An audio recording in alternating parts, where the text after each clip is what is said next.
Hello friends, આજે આપણે અનુપમા સિરિયલમાં આવે છે એવી સરસ ટમેટાની ચટણી બનાવી છે. ફેમિલીમાં બધાને ખૂબ જ પસંદ આવશે. તો આ રીતે સરસ લાલ લાલ ટમેટાની ચટણી બનાવવા માટે આ રીતે મેં અહીંયા ટમેટા લીધા છે.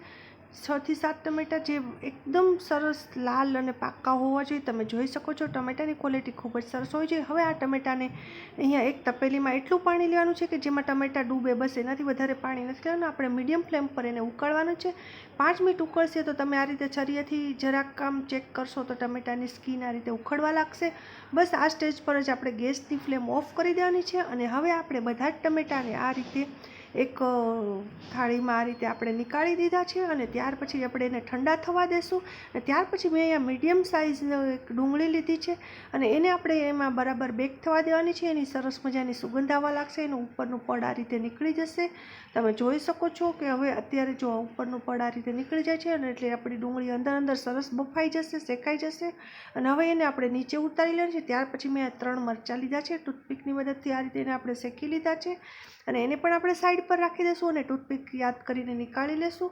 ત્યાર પછી મેં અહીંયા થોડુંક લસણ અને આદું એને છીણી લીધું છે. અને ત્યાર પછી હવે આપણે ટમાટર ઠંડા થઈ ગયા છે, એની ઉપરની છાલ આપણે આસાનીથી નીકાળી શકીશું. તમે જોઈ શકો છો આ રીતે ટમેટાની છાલ નીકળી જાય છે.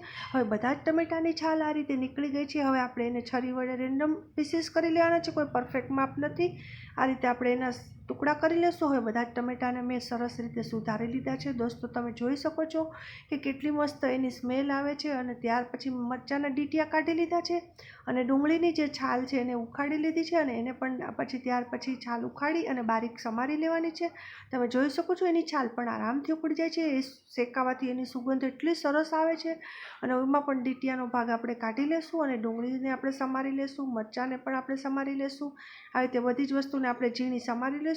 ફ્રેન્ડ્સ, તમને અગર આ સ્ટેજ પર આ બધી ત્રણેય વસ્તુને તમે મિક્સચરમાં ક્રશ કરવી હોય તો કરી શકો છો, પણ મેં અહીંયા બિલકુલ ટ્રેડિશનલ રીતે ટમેટાની ચટણી બનાવી છે, જે આપણને ખૂબ જ પસંદ આવશે. તો મેં બધી જ વસ્તુને આ રીતે બારીક સમારી લીધી છે. અને ત્યાર પછી અહીંયા મેં એક પેનમાં તેલ મૂક્યું છે અને થોડીક અમથી રાઈ અને જીરું નાખ્યું છે. અને એ બરાબર થઈ જાય ત્યાર પછી આદુ લસણની પેસ્ટ અને ડુંગળી નાખી છે અને મરચાં સમારેલા થોડાક કરી પત્તાના પાન નાખ્યા છે.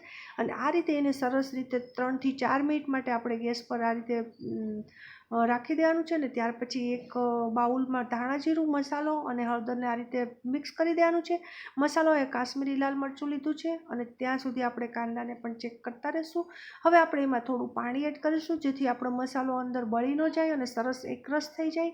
તો આપણે આ ડુંગળી અને લસણને બધું સરસ મજાનું સતળાઈ ગયું છે, એમાંથી સ્મેલ આવવા લાગી છે, આજુબાજુમાંથી તેલ છૂટું પડવા લાગ્યું છે.